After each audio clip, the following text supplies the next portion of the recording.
ஸ்ரீமதே ராமானுஜாய நமः. நாராயணம் நமஸ்கிருத்ய நரஞ் சைவ நரோத்தமம் தேவீம் சரஸ்வதீம் வியாசம் ததோ ஜெயமுதீரயேத்.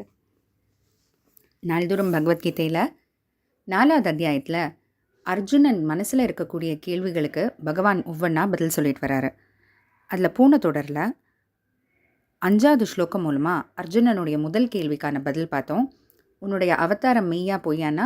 நிச்சயமாக மெய்தான். பகவானுக்கும் பல அவதாரங்கள், நமக்கும் பல பிறவிகள். ஆனால் அது எல்லாத்தையுமே பகவான் அறிவார், நமக்கு அது எதுவும் தெரியாது அப்படின்றது மூலமாக அந்த முதல் கேள்விக்கான பதிலை சொன்னார்.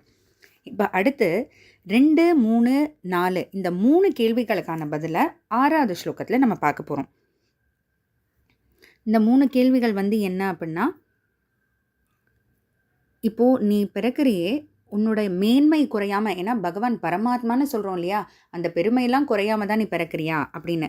அதே போல் எங்களை போல் உனக்கும் நீ பிறக்கிற அந்த உடம்புல 3 குணங்களும் இருக்குமா அப்படின்றது. அடுத்து கர்மத்துக்கு கட்டுப்பட்டு தான் பிறக்கிறியா அப்படின்றது அந்த 3 கேள்விகள் 6வது ஸ்லோகத்தில் பார்க்கலாம் பதில. அஜோபி சன்னவ்யயாத்மா பூதானாமீஸ்வரோபி சன் பிரகிருதிம் ஸ்வாமதிஷ்டாய சம்பவாம்யாத்மா மாயையா. அஜஹ அப்பி, அஜஹ ஜஹன்னா பிறக்கிறது, அஜஹ அப்படின்னா பிறப்பில்லாதது. அஜஹ அபிசன் பிறப்பில்லாதவனாக இருந்தாலும் கூட, அவ்யயாத்மா அபிசன் அவ்யயம்னா அழியக்கூடியது. அவ்யயாத்மா அபிசன் இறப்பில்லாதது, அதாவது அழிவுன்றது ஒன்று இல்லாதவனாக இருந்தாலும் கூட, பூதானாம் ஈஸ்வர அபிசன் எல்லா ஜீவராசிகளுக்கும் ஒரு ஈஸ்வரனா, ஒரு தலைவனா இருந்தாலும் கூட பகவான் நமக்காக அவதாரம் எடுக்கிறார். 2வது 3வது கேள்வி, அதாவது பெருமை குறையாமல் பிறக்கிறியா, எங்களை போல 3 குணங்களும் இருக்குமான்றதுக்கு ஸ்வாம் பிரகிருத்திம் அதிஷ்டாய சம்பவாமி. ஸ்வாம் பகவான் அங்கே வைகுந்தத்தில் இருக்கும்போது எந்த திருமேனியோடு இருக்கார்? திருமேனி அதனால் இப்போ நம்ம உடம்பு உடல்னு சொல்கிறோம் இல்லையா, பகவானுடைய உடம்புன்றதை அதை நம்ம ஒரு சிறப்பாக சொல்லணுன்றதுக்காக திருமேனின்னு சொல்கிறோம். அப்போ அந்த பகவான் அந்த வைகுந்தத்தில் இருக்கும்போது என்ன திருமேனியோடு இருப்பாரோ அதுதான் ஸ்வாம்னு சொல்கிறார்.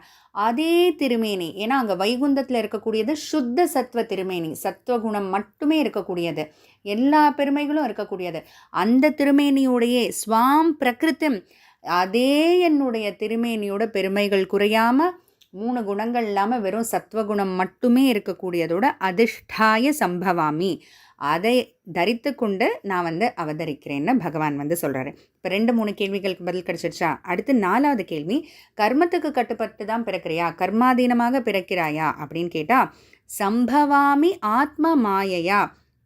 சம்பவாமி இந்த வார்த்தையை நம்ம நல்லா கவனிச்சுக்கணும். சம்பவாமிங்கும்போது அவதரிக்கிறேன், நான் வரேன் அப்படின்னு அர்த்தம். ஏன்னா பிறக்கிறேன்னு இங்கே பகவான் சொல்ல, நம்மளை போல கர்மத்தால் பகவான் பிறக்கிறார். சம்பவாமி அவதரிக்கிறேன், ஆத்ம மாயையா நானே என்னை பிறப்பித்து கொள்கிறேன்னு பகவான் சொல்கிறார். ஆத்ம மாயையா, என்னுடைய மாயையால் நான் பிறக்கிறேன், நானே என்னை பிறப்பித்து கொள்கிறேன்னு பகவான் சொல்கிறார்.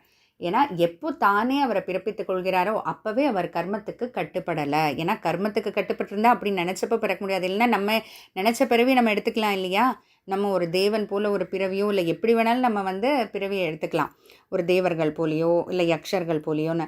ஆனால் நம்ம கர்மத்தால் கட்டுப்பட்டதுனால தானே பிறவின்றது நம்ம கையில் இல்லை. ஆனால் பகவான் என்ன சொல்கிறாரு, நான் என்னை பிறப்பித்துக் கொள்கிறேன், என்னுடைய மாயையால் நான் அவதரிக்கிறேன்னு பகவான் சொல்கிறார். அதுலேருந்தே தெரியுது பகவான் கர்மத்துக்கு கட்டுப்படலை அப்படின்னு சொல்லிட்டு. அதனால் இப்போ 2, 3 கேள்விகளுக்கு அர்த்தம் பார்த்துட்டோம். தொடர்ந்து பார்ப்போம்.